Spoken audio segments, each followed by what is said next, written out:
اعوذ باللہ من الشیطان الرجیم بسم اللہ الرحمن الرحیم۔ ناظرین و سامعین السلام علیکم۔ امید ہے آپ خیریت سے ہوں گے اور ہماری ویڈیو سے استفادہ بھی کر رہے ہوں گے۔ اگر آپ ہمارے channels blend of history old اور بلینڈ آف ہسٹری آفیشیل پر نئے ہیں تو ہم آپ سے گزارش کرتے ہیں کہ انہیں سبسکرائب کر لیں اور ان کے بیل آئیکن پر کلک کر کے آل نوٹیفیکیشنز کی سیٹنگ کا انتخاب کر لیں تاکہ آپ ان پر پیش کی جانے والی کسی بھی ویڈیو سے محروم نہ رہ سکیں۔ ناظرین گرامی قدر، بر صغیر پاک و ہند میں عزاداری کی جڑیں نہایت گہری ہیں۔ یہاں عزاداری اتنی ہی قدیم ہے جتنی کہ اسلام کی اس خطے میں آمد۔ ہم اس سے قبل کراچی اور لاہور کی عزاداری پر ویڈیوز آپ کی خدمت میں پیش کر چکے ہیں۔ ہماری آج کی یہ ویڈیو ملتان کی عزاداری پر تیار کی گئی ہے۔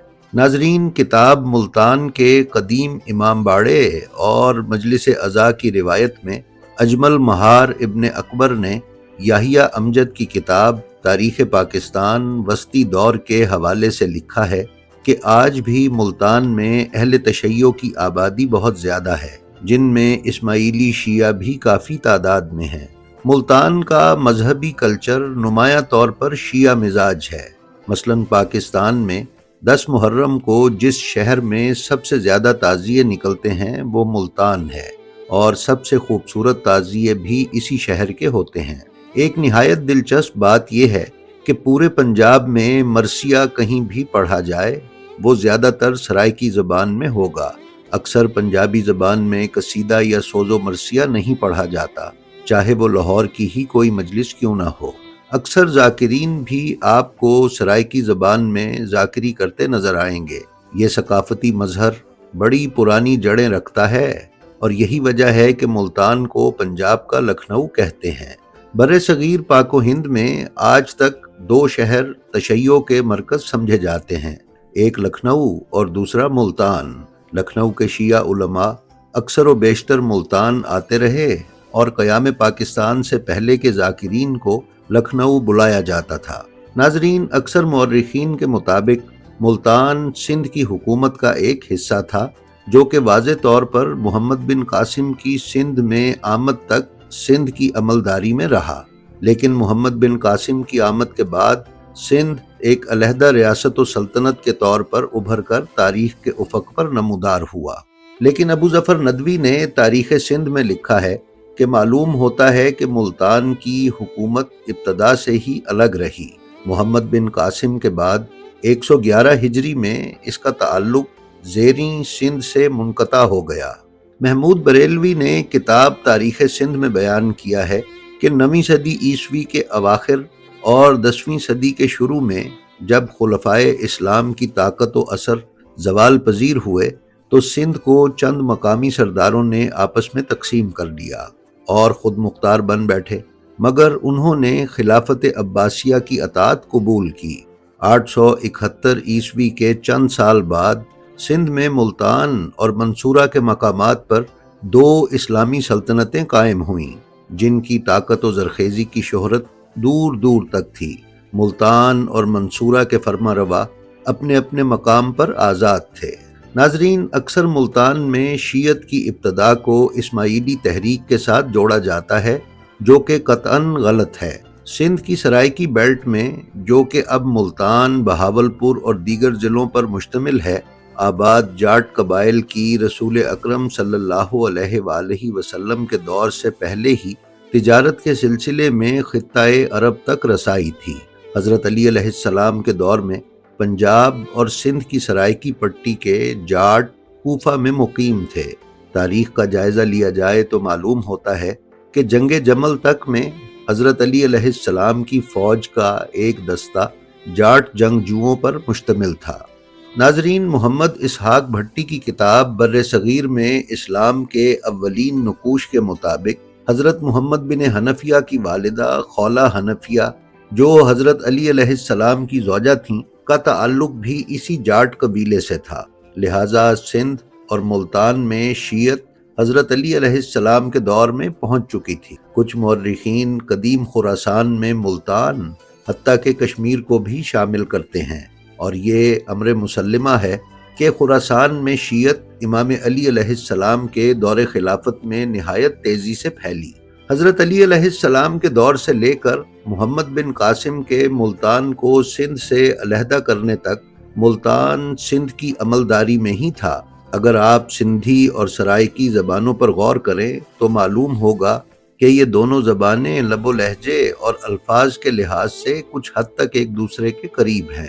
اجمل مہار بن اکبر نے کتاب ملتان کے قدیم امام باڑے میں تحریر کیا ہے کہ امام زین العابدین علیہ السلام کی ازواج میں ایک سندھی خاتون حورہ یا حمیدہ نامی تھیں، جن سے حضرت زید شہید علیہ السلام دنیا میں تشریف لائے۔ واقعہ کربلا کے بعد اس معظمہ خاتون نے اپنے سندھی خاندان میں عزاداری امام حسین علیہ السلام کو رواج دیا۔ ان خاتون نے اپنی زبان میں کربلا کے شہیدوں کا مرثیہ لکھ کر امام کی خدمت میں پیش کیا، جس کو پڑھ کر امام زین العابدین علیہ السلام نے دعا فرمائی کہ تیری زبان اور قوم میں امام حسین علیہ السلام کا ذکر قیامت تک ہوتا رہے گا۔ مورخین کہتے ہیں کہ یہ مرثیہ ملتانی زبان میں لکھا ہوا تھا، کیونکہ پہلی صدی ہجری میں سندھی زبان کا الگ سے کوئی وجود نہ تھا اور اس سارے علاقے یعنی سندھ اور ملتان کی ایک ہی زبان، جسے ملتانی یا مولتانی کہا جاتا تھا، بولی جاتی تھی۔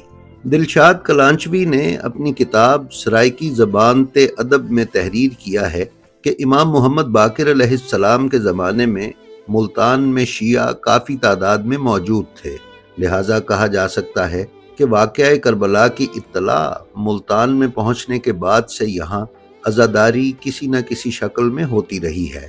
ملتان میں باقاعدہ عزاداری کا ثبوت کہ جس میں مجالس مرثیہ خوانی اور ماتم امام حسین وغیرہ شامل تھے، یہاں سادات اور شیعہ علماء نیز اسماعیلی مبلغین اور صوفیوں کی آمد کے بعد سے باقاعدہ ملنا شروع ہوتا ہے۔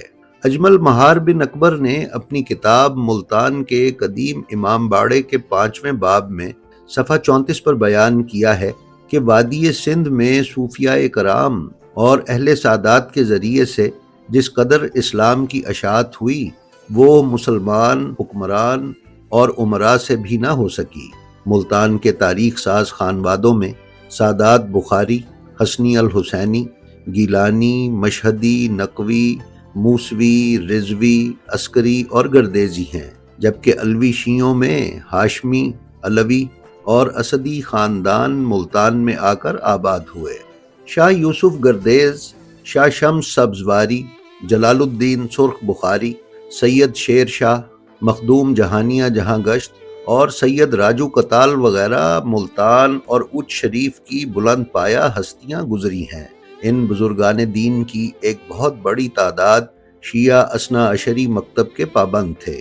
آئین اکبری میں ابو الفضل کے حوالے سے سید سجاد حیدر پرویز نے لکھا ہے کہ اموی اور عباسی حکومتوں کے ظلم و ستم سے تنگ آ کر سید مہاجرین کی بہت سی جماعتیں پاک و ہند میں آئیں، جو سندھ، ملتان اور ڈیرہ اسماعیل خان اور ڈیرہ غازی خان تک آباد ہو گئیں۔ ان میں زیادہ تر علوی اور ہاشمی تھے، جن کا واقعہ کربلا سے براہ راست تعلق تھا۔ امداد حسین کاظمی نے اپنی کتاب متحدہ ہندوستان میں عزاداری کی مختصر تاریخ میں بیان کیا ہے کہ منصور دوانیکی کے عہد 158 ہجری میں سادات کا قتل عام ہو رہا تھا، تو امام حسن مجتبی علیہ السلام کی اولاد میں سے قاسم بن ابراہیم اپنی جان بچا کر ملتان کے قریب مقام خان تک تشریف لائے۔ ناظرین، ملتان کی عزاداری سادات کی یہاں آمد کے بعد مختلف ادوار سے گزری۔ سلطان التتمش کے دور میں بھی ملتان میں عزاداری کا ذکر ملتا ہے، پھر یہاں عزاداری عہد تیموری تک پہنچی۔ سجاد حیدر پرویز لکھتے ہیں کہ 1370 عیسوی میں امیر تیمور ملتان کا حاکم بنا۔ وہ اہل بیت سے محبت رکھتا تھا، لہٰذا اس نے یہاں تعزیے کا آغاز کیا۔ مغلیہ دور میں ہمایوں کے دور میں بھی ملتان میں عزاداری منعقد کی جاتی رہی۔ مذہبی حوالے سے ملتان اسماعیلیت کا مرکز بھی رہا۔ سن 375 ہجری یا اس سے کچھ آگے پیچھے ملتان میں کرامتی اسماعیلیوں کی حکومت قائم ہوئی۔ ان اسماعیلیوں کی حکومت کو محمود غزنوی نے ختم کیا۔ عقائد کے حوالے سے ملتان کے لیے یہ بڑا پرآشوب دور تھا۔ سیاسی خلفشار بھی اپنے عروج پر تھا، تو ایسے میں ملتان میں سید جمال الدین محمد یوسف شاہ گردیز 1088 عیسوی میں تشریف لائے۔ شاہ گردیز بلند پایا عالم دین اور فقیہ بھی تھے۔ آپ کی تبلیغ کی وجہ سے ہی ملتان میں دوبارہ سے سابقہ مکتب فکر شیعہ اثنا عشری کا دوبارہ آغاز ہوا۔ حضرت شاہ گردیز نے اپنے بڑے گھر میں، جسے وڈا گھر کہا جاتا تھا، باقاعدہ مجالس امام حسین علیہ السلام کا سلسلہ شروع کیا۔ یہ سلسلہ ملتان میں آج تک جاری ہے اور امام بارگاہ شاہ گردیز ملتان کے عزاداری کے بڑے مراکز میں سے ایک ہے۔ ناظرین، کتاب ملتان کے قدیم امام باڑے اور مجالس عزا کی روایت میں بیان کیا گیا ہے کہ امام باڑہ سید پیر لال شاہ ملتان کی قدیم امام بارگاہوں میں سے ایک ہے۔ پیر لال شاہ دیوان ساون مل کی حکومت کے دوران 1820 عیسوی میں ملتان تشریف لائے اور امام باڑے کی بنیاد رکھی۔ آپ کی ملتان آمد سے پہلے تعزیہ چار دیواری کے اندر محدود تھا۔ 1840 کے قریب آپ نے تعزیہ داری کو عام کیا اور اب ملتان میں ہر جگہ سے تعزیہ برآمد ہو کر امام بارگاہوں سے باہر نکلتا ہے۔ زاہد علی واسطی نے لکھا ہے کہ ملتان میں سید لال شاہ موسوی نے عاشورہ کا جلوس قائم کیا تھا اور یہ سلسلہ 185 سال سے جاری ہے۔ یہ امام بارگاہ قدیر آباد کچہری روڈ میں واقع ہے۔ محرم کے جلوس اپنے روٹ سے ہوتے ہوئے کربلا قبر مبارک سید لال شاہ پر اختتام پذیر ہوتے ہیں۔ یہ قیام گاہ 1820 سے چلی آ رہی ہے۔ ملتان کا تیسرا قدیم ترین امام بارگاہ کربلا دربار شاہ شمس ہے۔ یہاں مشہور بزرگ حضرت شاہ شمس سبزواری کا مزار ہے اور اس سے متصل کربلا ہے، جو ملتان میں مجلس و ماتم کا ایک اہم اور مشہور مرکز ہے۔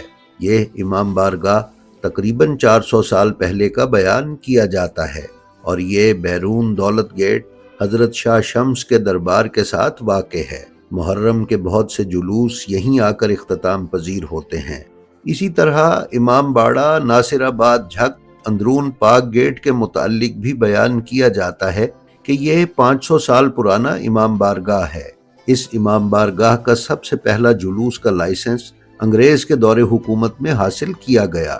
5 محرم، 28 صفر اور 21 رمضان المبارک کو یہاں سے تاریخی جلوس برآمد ہوتے ہیں۔ اسی طرح امام بارگاہ زینبیہ محلہ حسین آباد سوتری وٹ میں واقع ہے۔ یہ بھی ملتان کی مرکزی امام بارگاہوں میں سے ایک ہے۔ اس امام بارگاہ کی پہلی توسیع 1960 میں اور پھر 1988 میں کی گئی۔ ہر معصوم کی ولادت اور شہادت پر مجالس و میلاد یہاں منعقد کیے جاتے ہیں۔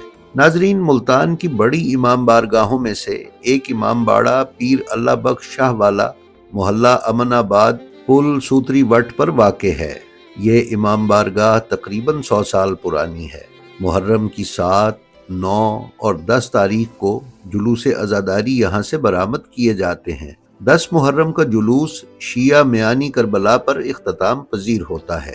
اسی طرح ملتان کی قدیم امام بارگاہوں میں امام باڑہ و آستانہ سید حامد شاہ المعروف دربار موسیٰ پاک اندرون پاک گیٹ ہے۔ اس امام بارگاہ سے تعزیہ برآمد ہوتے ہوئے 150 سال ہو چکے ہیں۔ یہ آستانہ انگریز حکومت سے پہلے سے آباد چلا آ رہا ہے۔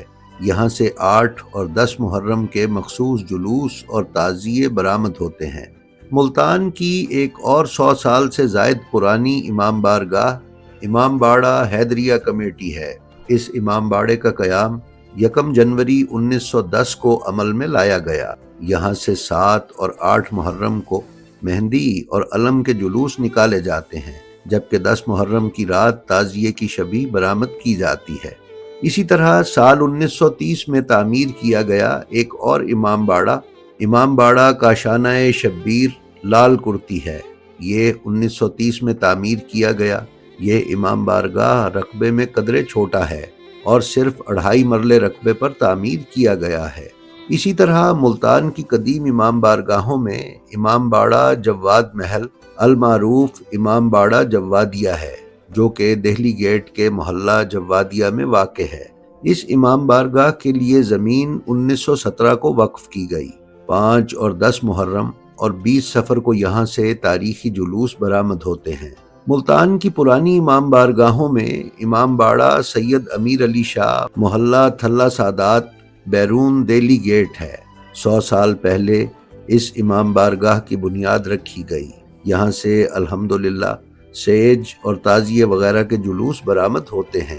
اسی طرح امام باڑہ پیر عنایت ولایت اندرون حرم گیٹ 150 سال پرانا اور امام باڑہ سید عظیم شاہ بیرون دہلی گیٹ 100 سال پرانا ہے۔ امام باڑہ پیر سید کوڑے شاہ 200 سال اور آستانہ کپڑی پٹولیاں جان محمد نمبر 1 نمبر 2 کے تعزیے کا لائسنس انگریز دور حکومت سے چلا آ رہا ہے۔ سب سے پہلے یہاں لکڑی کا تعزیہ نکالا گیا۔ 1929 میں ٹین کا تعزیہ بنایا گیا اور پھر 1977 میں دوبارہ لکڑی کا تعزیہ بنا کر برآمد کیا گیا۔ ناظرین، ملتان کے مشہور ترین تعزیوں میں استاد والا تعزیہ سر فہرست ہے۔ اسی طرح استاد والا آستانہ بھی مشہور ہے، جو دربار پیر قاضی جلال محلہ کپڑی پٹولیاں میں واقع ہے۔ 1150 ہجری میں یعنی تقریباً آج سے 300 سال پہلے یہاں سے شبیہ علم اور ذوالجناح برآمد کیے گئے۔ تب سے یہ سلسلہ پشت در پشت چلا آ رہا ہے۔ پھر سن 1825 میں استاد پیر والا نے لکڑی کا تعزیہ یہاں سے برآمد کیا۔ تب سے یہ تعزیہ استاد والا تعزیہ کہلاتا ہے۔ ناظرین، اسی طرح ملتان میں شاگرد والا تعزیہ بھی بے حد مشہور ہے اور بین الاقوامی شہرت کا حامل ہے۔ یہ تعزیہ آستانہ النگ خونی برج اندرون پاک گیٹ سے برآمد ہوتا ہے۔ اس آستانے کو قائم ہوئے تقریباً 150 سال ہو چکے ہیں۔ پہلے تعزیے کو دشمنان اہل بیت نے 1943 میں نظر آتش کر دیا تھا۔ پھر دوسرا تعزیہ 1944 میں بنایا گیا، جو اب تک برآمد کیا جاتا ہے۔ کتاب ملتان کے قدیم امام باڑے اور مجالس عزا کی روایت میں بیان کیا گیا ہے کہ آستانہ شاگرد والا 150 سال پرانا ہے۔ یہ زیارت نہایت خستہ حالت میں موجود ہے، جو کسی وقت بھی زمیں بوس ہو سکتی ہے۔ پہلی زیارت استاد اور شاگرد نے اکٹھی بنائی تھی۔ بعد میں شاگرد نے اپنے نام سے الگ تعزیہ بنایا، جو آج تک شاگرد کے تعزیے کے نام سے مشہور ہے۔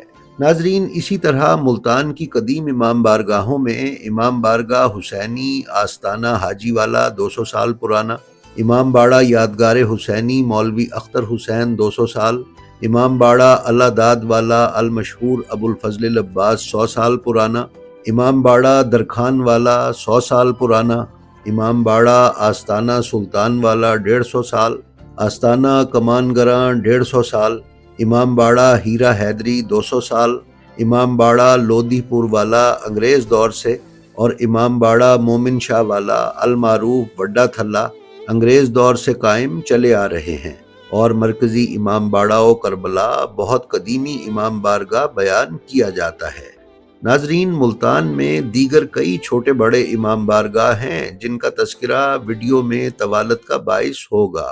ہماری آپ سے گزارش ہے کہ ہماری جو ویڈیو آپ کو پسند آئے اس کا لنک اپنے حلقہ احباب میں شیئر کر کے علوم محمد و آل محمد علیہ السلام کی ترویج و اشاعت میں ہمارے حصے دار بنیں۔ آپ اپنا اور اپنے متعلقین کا بے حد خیال رکھیں اور خلق خدا میں آسانیاں تقسیم کرتے رہیں۔ خدا آپ کا حامی و ناصر ہو۔ السلام علیکم۔